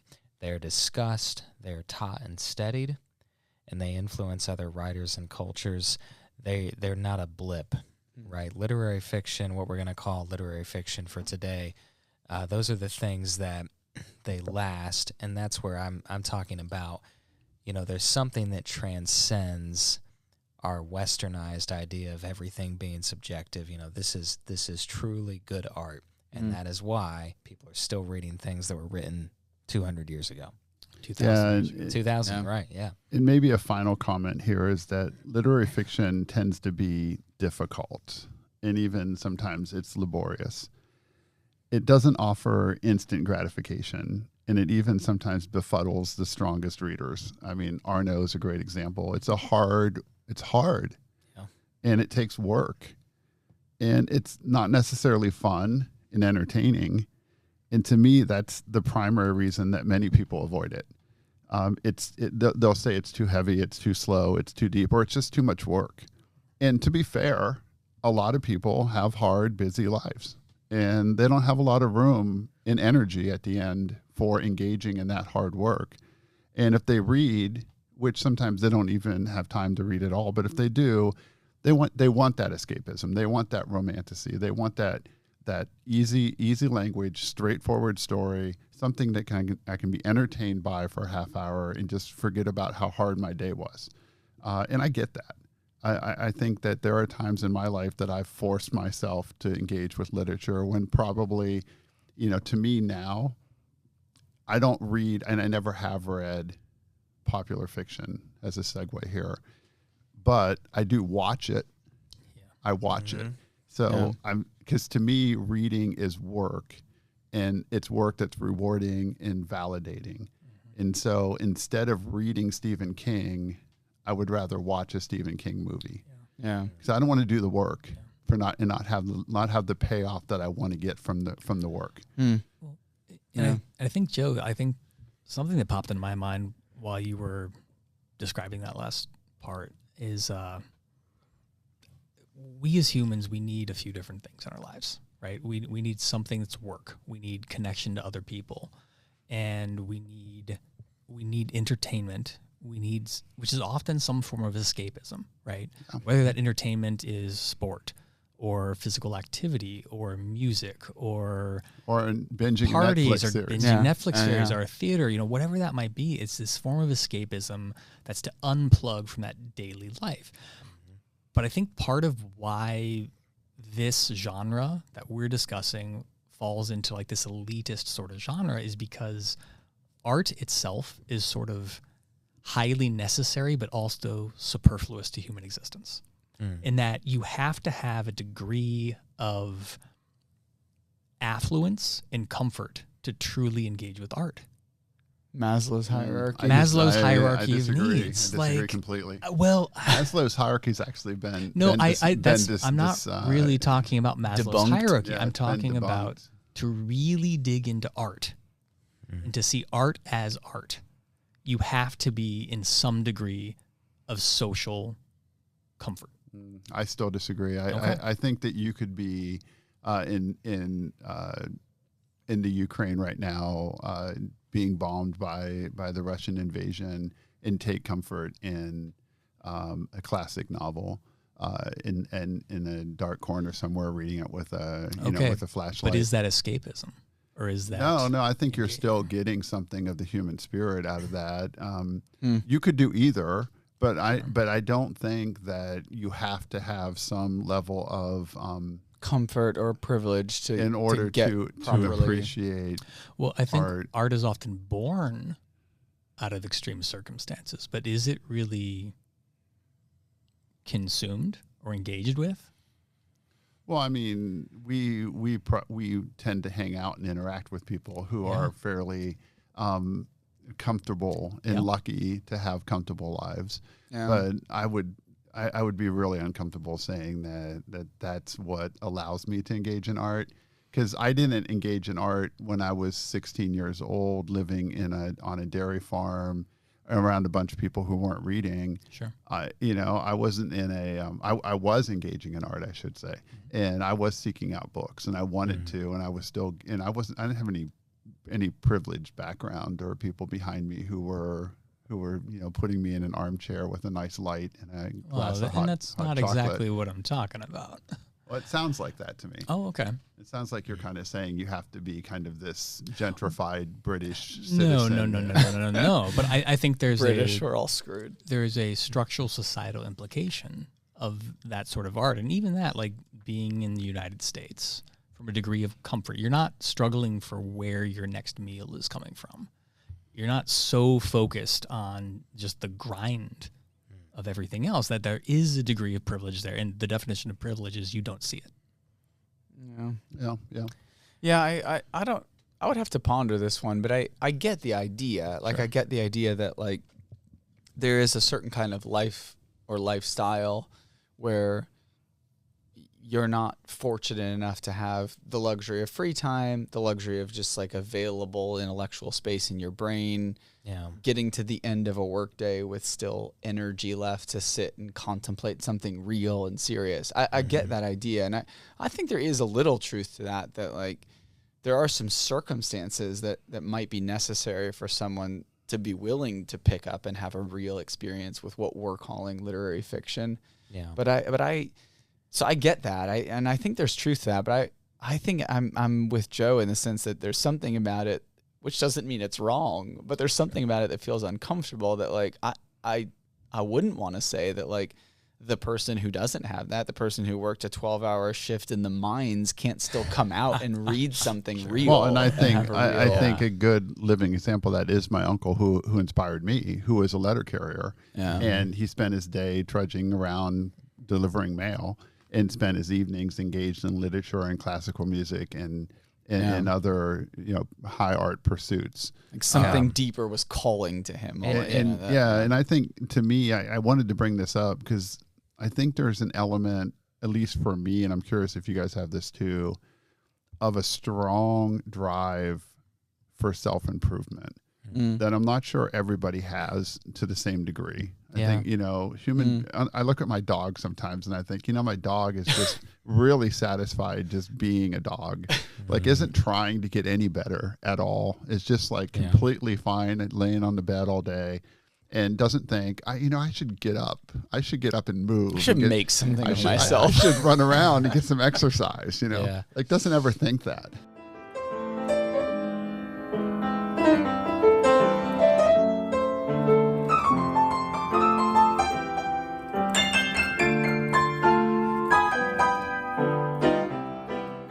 I want to come back to a couple things quickly. One thing is, the idea of privilege. I'm not sure where I stand with that, but something that stands out to me is that guys who are ultra successful often don't read at all, right? Because they're very, very invested in their jobs. If they do read, they're reading nonfiction about how to be better at their jobs. Better, make more money. Or how to make more money. How to win friends and influence people. Exactly. The art of the deal. Right. There's one thought. And then here's an unrelated thought for you that I had earlier about, we've talked a lot about escapism, particularly around the romantasy genre. But for me, reading literary fiction is also escapism, right? I want to be able to fully invest my mind in what I'm reading. And if I'm reading something light, which occasionally I will, I'm not gonna say I never pick up anything that isn't literary fiction. If I'm reading something light, my brain is all over the place. It's not focused in. It's not, I guess I would say, it's not being challenged, so my mind is unfocused. When I read this stuff, like even now with Shadow Country, there are a lot of different names and dates to keep track of, and so I'm focused in. And for me, that is a kind of escapism, and one that I'm happy to engage with. Yeah, I wanted to. It's interesting. I want to just add this because I did a little research on this, and I was going to introduce it to the pod. Yeah, 3 people. Bill Gates says it's not a good return on his time in terms of fiction. Richard Dawkins claims he hasn't read a novel in decades. Nice. And Sam Harris says that fiction just isn't the best vehicle for the kind of clarity he's looking for. Oh, and you love Sam. Well, and I don't know. I think that back to sort of my original contention too. Think about Not going to let this go. Think about no, I'm not. Think about any form of art, right? And anyone that's ascribing art to any medium, we automatically label as being pretentious. I do wonder too. Let me interject this quickly. Sure. Is that unique to a Western way of thinking? Possibly. And kind of that's what I'm getting at. It's a structural sort of thing that we have to exist within. Well, I mean, if we're talking about art in general, I think it's hard to say the same level of elitism or pretentiousness exists with each different types of art. Because we talked about film maybe not, people don't feel necessarily like you're putting them down if you like a certain kind of movie and somebody else doesn't like it. But the words you just chose, yes, they do. You You use the word film. Okay. So I went to see a film at the Gateway the other weekend. Versus People will the absolutely judge you versus like, hey, I saw this awesome flick the other day. We use different words. You're not wrong. It's, I mean, for these you're not things. wrong. It's same for visual art. It's same for sculpture. It's same for every type of art. So tell me what your point is. That you have to be a certain level. Like I'm not sure I'm following what your point is. Like what do you? Well, we're seeking to define what this is. Okay. I'm putting it in the larger context of art as a whole, not simply reduced to narrative art that is in a written form. But I think earlier you were arguing that anything that is art to be appreciated or created requires a level of privilege. I think that there is a degree of privilege, which then automatically puts it into a category of feeling and seeming pretentious. Yeah. Or elitist. Which explains the perception. Which sort of explains the perception if you're not within that particular genre. We all have our art preferences, and most humans have some need for art. Yeah. Okay, but we seek that in different mediums. We seek that in different levels and different things. And so the one that we, the four of us, tend to prescribe to automatically pegs us into a certain I get that. position. I think so. Maybe as I was thinking about like what are some good closers for this like discussion. One that I was thinking about, which might be relevant here, is like, okay, what could we go around and just very sort of like one sentence succinct state like a reason, a pitch why what we're calling literary fiction or serious fiction is worth it for anyone. And I wonder if this, to your point, Scott, like, would it be hard for us to do this, to like each just make a simple pitch to any person, regardless of socioeconomic status or available free time? Could we make a simple pitch for why it's worth the investment no matter who you are? Do you want me to try? Yeah, I think we should all try. All right. Can I jump in quickly, though? Yeah. I would say, before we get to that, I know a lot of people who are perfectly capable of understanding literary fiction and who could make the time, who still don't want to, and still call it elitist and pretentious. Okay, so these pitches are for them too. Right. This is a pitch to any person, why, whether you have sort of the luxury of it or not, why it might be worth it. I guess what I'm saying is the luxury is available to a lot of people, at least in the United States, who still don't pick it. And many people will not pick it up. All right. And they're still going to call it elitist. They're still going to call it pretentious. Yeah. Yeah, so my pitch off the top of my head without really preparing this, and I could get slammed by people for this. This was an off-the-cuff question. Yeah, my other closer, I gave you some warning. But I'll try my best, is that literature is hard, and doing hard things is important. I think it's really important as a human being to challenge myself to do things that don't give me instant gratification. Yeah. And that has enhanced me. It's made me a better person. I think both subtly and in very practical ways, I'm willing to do the hard work to get the payoff. That's good. And I think that's important. I like that. You're almost inadvertently quoting Brene Brown, one of my favorites of the pop psychology world. Hard things are important, and yeah. I think for me, and I'll say, speaking from experience, literary fiction has the ability to create empathy in a reader and to put you in the shoes of a different person a lot more effectively than genre fiction. And so for me, literary fiction has shifted my perspectives on different things, politically and otherwise, and that has been hugely valuable, right? I don't think that other fiction really has the ability to do that in the same way. So that would be that would be my Yeah. Your little potential pitch. motivation, my pitch to someone who's not interested. That's that overlap. I was between two. One was, I think, really similar to what you're saying, Wes, but some version of a pitch that, like, literary fiction, serious fiction, it like actively breaks the echo chamber, and in a way that I think is really important in the world that we live in. So that would be my pitch to any person. It will drag you out of this echo chamber and sort of I can't. It's all cheesy language. I'm like trying to think of a way to, but it will like open worlds to you that you maybe don't know, and then overlapping with Joe, it will then lead to some sort of self-reflection that I think is important. But the other argument I was thinking, my pitch was like, I think most people, if they invest, will find like beauty and pleasure, and that's also a pitch that I would make to anyone. Yeah. And so where I would agree with all of you completely is everything you just said. Where I would push back is to say you could remove the term literary fiction and insert any other art form and use exactly the same description, and it would equally apply. So my statement would be, we all as humans need art as that thing, but it's that thing that's harder to achieve, but we most need to be a better person, like Joe was talking about. And we're all drawn to different forms of art, and we can't all be drawn to all forms of art equally, right? Yeah, and I think people are willing to invest in understanding deeply and deeply analyzing the art that they care deeply about, even if that is a sport.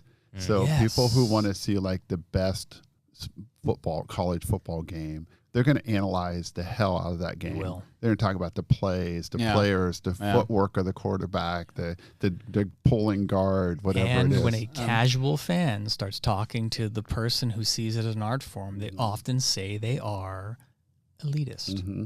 Yeah. It happens in sports. Yeah, and it's true when I play chess. I see chess as a I don't. It's not as. I know this will sound hard to believe, but I want to win. Yeah. But if I lose a good game, it doesn't feel bad to me because it was something satisfying. It was a really interesting, engaging, deeply analytical game. Yeah, and I understand, and not just pushing pieces around the board. So it's not about the medium; it's about our approach to it, and that art, by anyone who doesn't drawn to that particular form of art, will see that as being elitist. Yeah. Even though we all have our own ways of being elitist about the art that we care about, that speaks to us. Well, Robert Pirsig in Zen and the Art of Motorcycle Maintenance, he in the early part of this novel, he makes this distinction between classical and romantic views.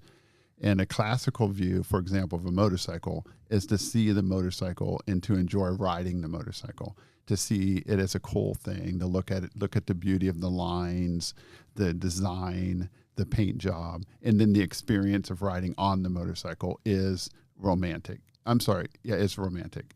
The classic person is thinking about how that piston is firing and how the drive chain is working and finds beauty in that.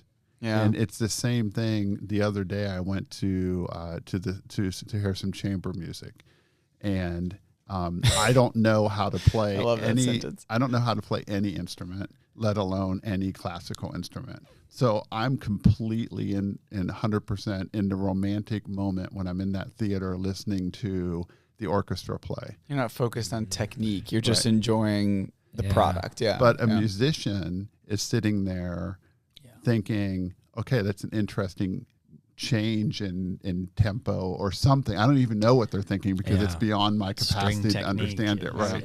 Yeah. It's good. I like that. Yeah, it makes me think. I went and saw Dream Theater play a couple of months ago, and they are like the poster child band for people calling them pretentious. I mean, happens all the time. But as a musician, for our many listeners, can you tell us who the band is? Yeah, they've been around since the late '80s. They're progressive metal or progressive hard rock band. Very, very technical. Prog rock. We'll call them prog rock. I like that. Yep. Very technical, very technical power chords. Some of the best musicians, I would say, in the world have kind of combined to make this band. So as a musician, I can appreciate what they're doing, but I hear all the time people say, "Oh, they're showing off. This is just wankery." You know, they don't approve. And you play an instrument, I do. so you're paying attention to what Yeah. they're actually doing as musicians. Right. And it kind of goes back to what I said earlier, where I think with any art, like what you're saying, Scott, it's about engaging with the art and trying to, by that engagement, bestow meaning. Mm. Yeah. And it's sort of like art. Entertainment is sort of when you engage with something to remove yourself from work, from struggle, from anything. And we all need that. And we all have outlets for that. Absolutely. But art is when you engage with something proactively to grow and to learn. And as Joe said, to be a better person. Yeah, I spent good. many months recently working through various Adam Sandler movies. Yeah. I know they're bad. Happy Gilmore too. And you just Absolutely. I did watch that one. Nice. I know they're bad, but at the end of the day, if I have to choose a medium for entertainment, something short, it's going to be a movie.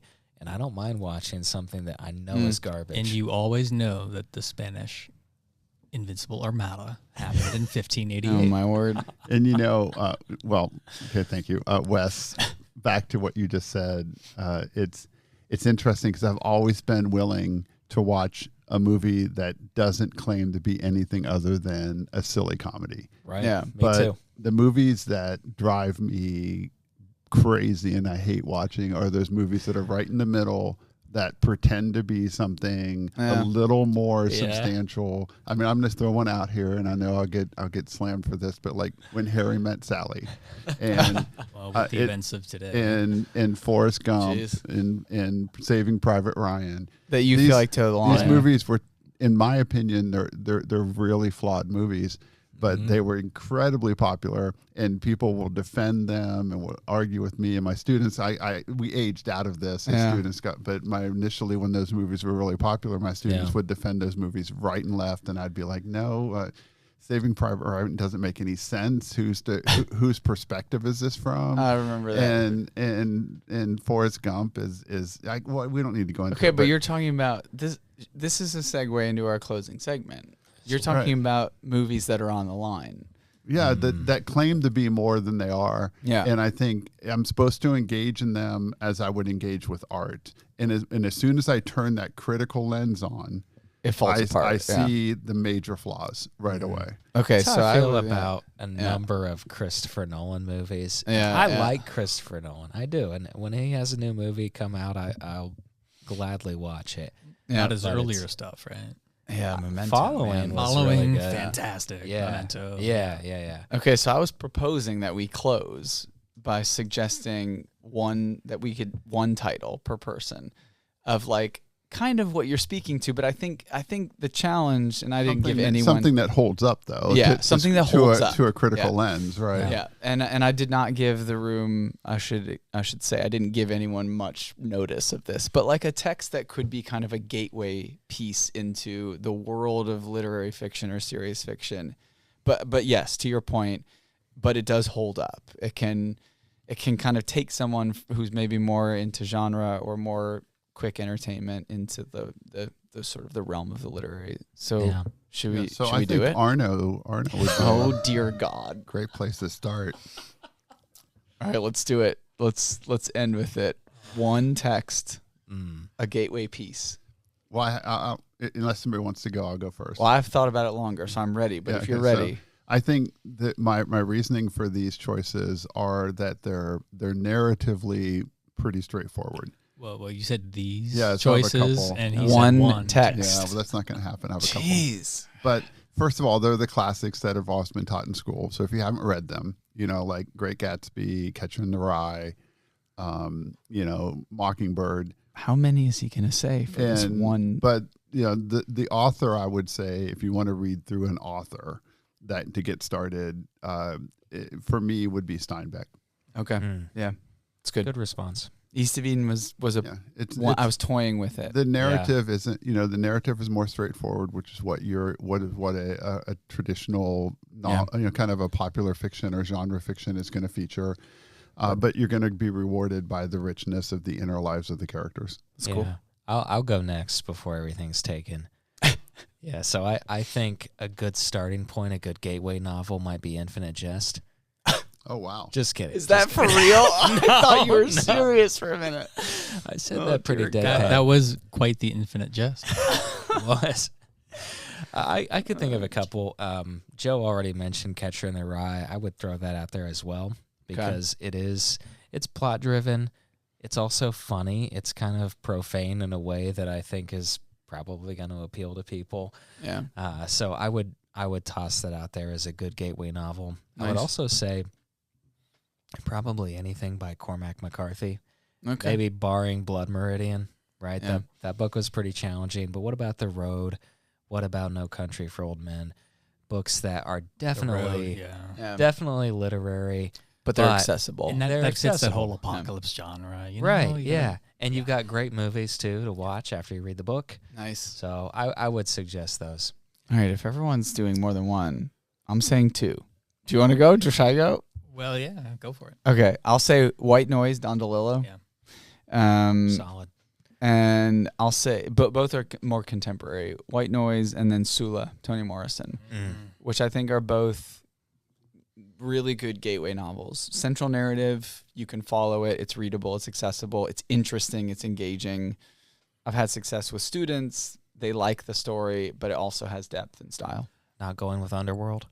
No, Nice. too long. The tunnel. Yeah. Clearly. So I recently came across a Instagram tweet, Facebook message. I don't know. It was a meme that was going around. And it was a young lady describing a date that she went on when they talked about what she was reading right now. And it was a little bit illuminating for me. So I will say that take a step back, and it doesn't matter what you read, it's how you read it. So find whatever art in your life is important to you and think about how you see that thing, how you interact with it, how you interpret it, and then apply that to any other type of art that might exist in the world. And that kind of gives you that gateway, right? That allows you to access whatever that may be. Now you have to start with a text that is approachable, right? And the tweet in question, or whatever message it was basically she said that she was reading Animal Farm. Nice. And I think that's a great one because it's short, it's clean, it's accessible, it's fairly simple, and it's symbolically pretty obvious what sort of almost allegory he's setting up there. Yeah. But it gets you thinking, it gets you analyzing things on a deeper level. And of course, in this same message meme, the date laughed in her face because she was reading a children's book. Yeah, feels good. That's what made me think of it. Nice. Yeah. So just real quick, as as Kevin has brought us to an end here, I would just add that I think all these books, and I think you were hinting at this, Scott, is we I think as a group appreciate turning on the critical lens and looking at what we're engaged with through a critical eye and saying, okay, what's going on here? How interesting is it being told? And how, what am I learning about humanity and about being a human in the existential existence of why we're here and what we're supposed to do and morality and all those things, and how's it pushing up against my assumptions, and how much of this is cliched and how much of it is contrived. And these are all like kind of critical questions. And I think that in order to engage with anything, you have to be willing to turn on that critical lens. And there are people who just don't find that interesting. And I'm not going to criticize those people. It's just I do find that interesting, and that's why I want to find works that reward that critical analysis. And that's sort of what I was getting at, is most humans do find those areas to be critical of and to engage.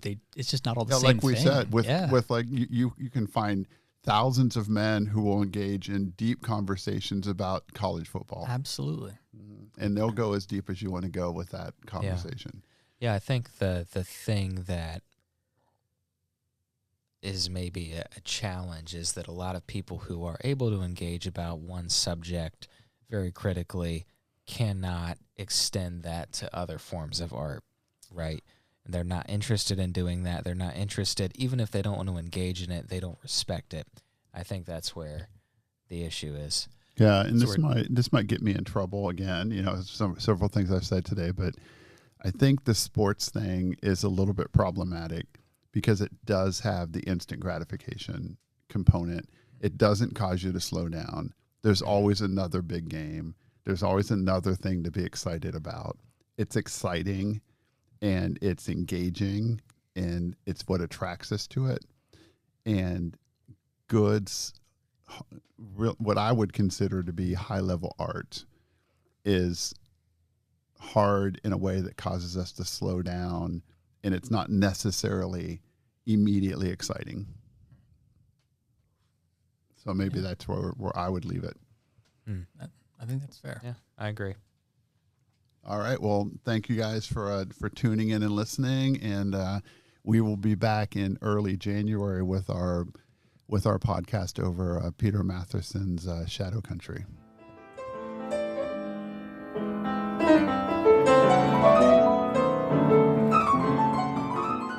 Hey there, podcast family. If you love what you hear on Literary Ramblings, then don't miss out on the chance to join our growing community. Here's how you can help spread the love and support the show. First, make sure you're following us on your favorite podcast platform, whether it's Spotify, Apple Podcasts, or wherever you tune in. Hit that follow button so you never miss an episode. Next, show us some love by liking our episode. It only takes a second, but makes a huge difference in helping us reach more listeners just like you. And finally, if you enjoy a particular episode, share it with your friends, family, and colleagues. Word of mouth is powerful, and your recommendation could introduce someone new to the podcast they've been searching for. Remember, the more followers, likes, and shares we get, the more amazing content we can create for you. So join the conversation and help us grow by following, liking, and sharing Literary Ramblings today.